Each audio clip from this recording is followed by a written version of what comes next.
Jennifer here from Belladonna's Botanicals, and tonight I want to talk about some recent experiences I have in the Spiritual Awakening series, and this is regarding um, more ego death that was sort of revealed to me today, working with Lilith. By the way, aren't my new glasses awesome? Anyways, um, my general feeling on eyewear is that if I don't end up looking like an alien bug and or a gay dance club on my face, I'm not interested. And bonus points because I think I got both. Anyways, so pardon the spectacle of spectacles. See what I did there?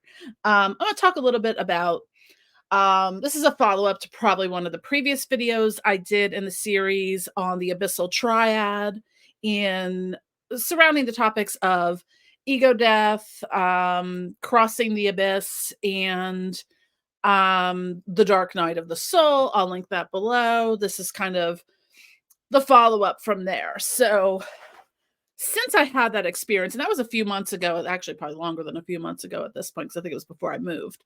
So probably about maybe August last year, September possibly. Actually, it may have been between July and September. There was an ongoing process of it. But what happened when I was unintentionally working with Lilith today?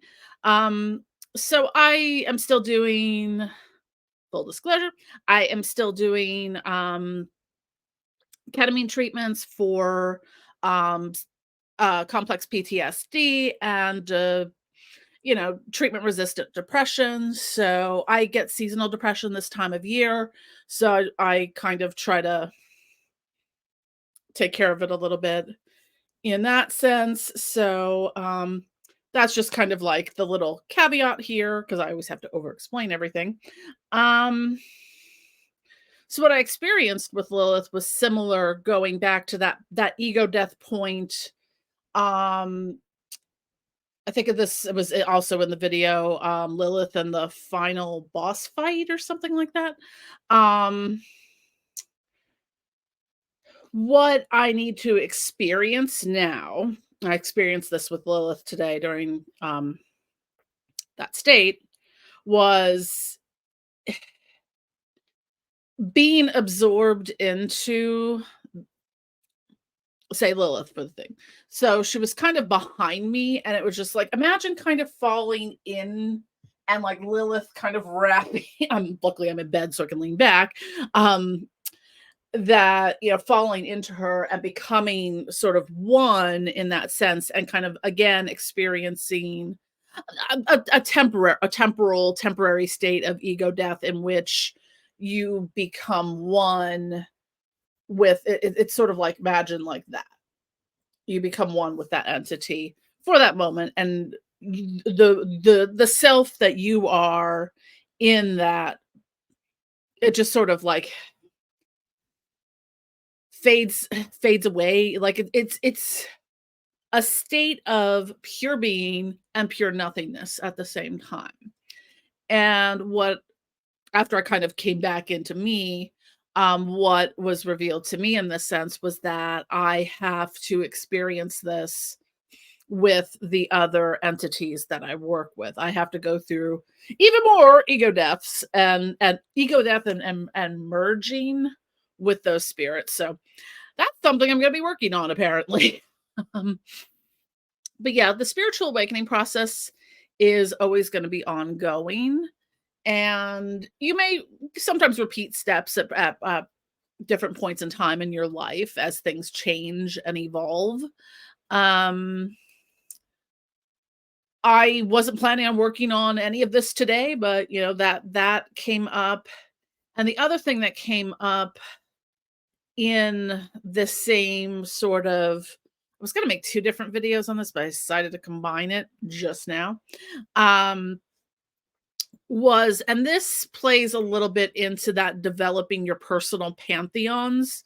And I'll link that video below that I did probably about a month or so ago. This is a little different, but it's related to that, and it's we talk about working with our spirits and our guides, and this is something it's a little different from, say, your pantheon. This is I don't know, let's call it like the council of spiritual spirit guide elders, spirit elders, something like that. So it's I was kind of taken to this place where almost imagine like a chamber that, you've got a long, I don't know, like the Supreme Court or something like that, like a court thing where it's like you come before and you've got, I think there were 12 seats at this like long sort of meeting table and everyone was all on the one side. But of that council, that's comprised of your different spirit guides. So I have a few spirit guides I work with. I have my Reiki guide. I have another guide that's related in the sort of healing modality, and I have a Lemurian guide. And I also have the animal guides I work with as well. That kind of wasn't necessarily part of this per se. That's just a little different of a modality. I think it all kind of fits together. But there were additional figures at that table. And these spirits of this, everyone has their own council of elders in that sense. And these can be your spirit guides, they can be ancestors, they can be, primary spirits you work with, like a matron and patron kind of deity, not just someone you work with here and there. That would be more into your personal pantheon. Like my council of elders would probably have Lilith and Lucifer on it.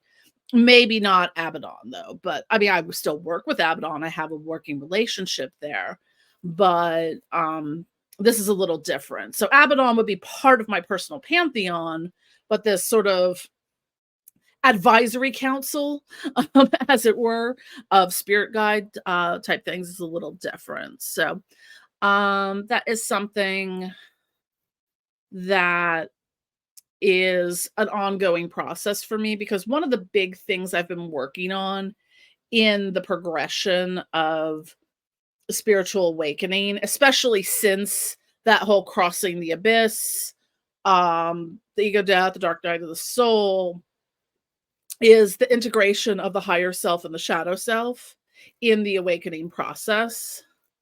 So that's another thing that I've been working on.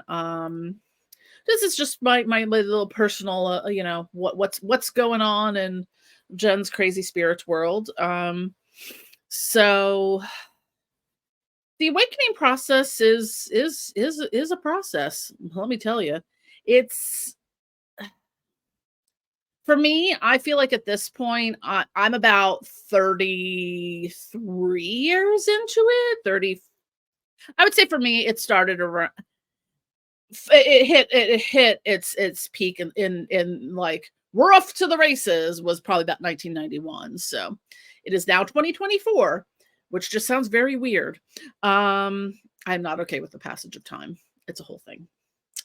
But anyways, I just want to give you kind of a quick little update on that to talk about some of the things I experienced in my spiritual awakening, because one of the things I find frustrating is when even when I'm looking for information on spiritual awakening, like go on YouTube, search spiritual awakening. It's all kind of like,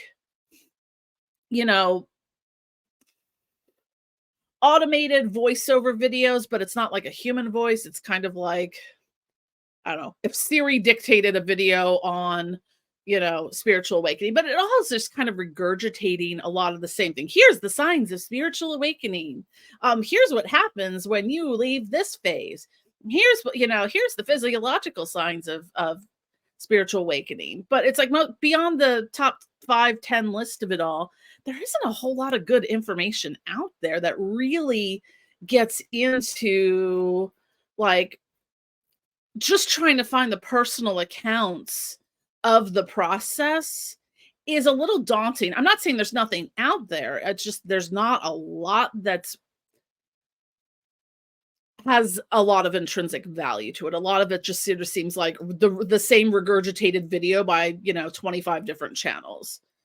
Top signs of spiritual awakening. That's great and all, but, let's talk about let's go a little deeper with it.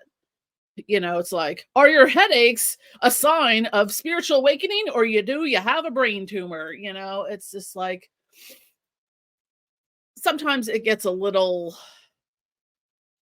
debunking the woo of it all sometimes is a little bit daunting as well. But anyways, that's what I'm working on. I'm working on, the ego death experiences with the other spirits I work with. That's gonna be an interesting one. I'm a little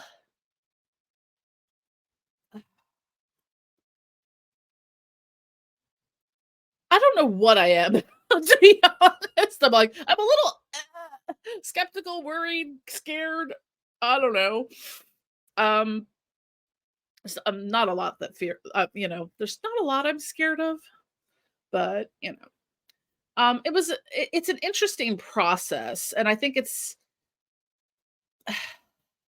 there is a beauty in those moments when we can let go and just exist, just be. There's like that no mind kind of thing. I'm not worried about, oh crap, I have to pack some orders and I have to respond to this email. And what doctor's appointments do I have next week? Oh shit, what do I take my car in to be inspected next week, or is that the week after? Um, you know, not all that goes away. Not I'm hungry, I have to pee. What's for dinner? All that just goes away, and there's just this moment of you're just existing, and you have this oneness with yourself, oneness with the universe, and oneness with like the spirit world. And so much that's been revealed and that has been coming to me every single day. Like I want to sit and write it down, but Jesus, there's just not enough hours in the day. Um, but there's so much, and just as I'm saying this, I'm like, "Oh, yeah, you wanted to follow up on that." So, sorry about that. There's another video, maybe it'll come before this one, maybe it'll come after this one, who knows, on the process of, this was on the process of healing from religious trauma as part of your spiritual awakening. So, stay tuned for that. Or you just watched that, hope you enjoyed it. I don't know. I tend to film a lot of my videos kind of around this at the same time. Like I will just kind of like slam out 4 or 5 videos back to back, and then I'll record. Then I'll next week I'll make another batch of videos and stuff like that to release. So, um, anyways, thank you for watching. Don't forget to click like and subscribe. Be sure to follow us on social media. But more importantly, be sure to sign up for our e-newsletter. Keep up with new product releases, sales, videos, everything that's going on. Excuse me, announcements, etc. Love you all. Have a wonderful evening.